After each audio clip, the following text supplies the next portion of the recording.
এই প্রজ্বলন গ্যাস প্রাপ্তির সুসংবাদের বার্তা। সিলেট গ্যাস ফিল্ড কোম্পানির 5 সেপ্টেম্বর প্রায় বন্ধ হওয়া রশিদপুর 3 নম্বর গ্যাসকূপ পুনঃখনন করে গ্যাসের সন্ধান পায়।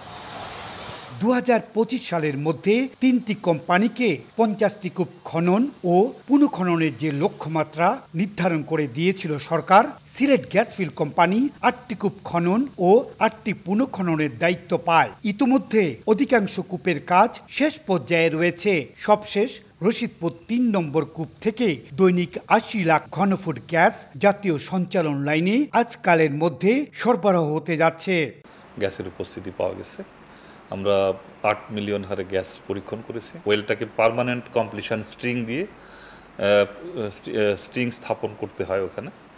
তো সেই পার্মানেন্ট কমপ্লিশন স্ট্রিং স্থাপনের কাজই চলমান আছে। বর্তমানে সিলেট গ্যাস ফিল্ড কোম্পানি জাতীয় সঞ্চালন লাইনে দৈনিক 14 কোটি 20 লাখ ঘনফুট গ্যাস সরবরাহ করছে। 2026 সালের মধ্যে দৈনিক আরও 8.5 কোটি ঘনফুট গ্যাস এর সঙ্গে যুক্ত করার ব্যাপারে আশাবাদী কোম্পানির ব্যবস্থাপনা পরিচালক।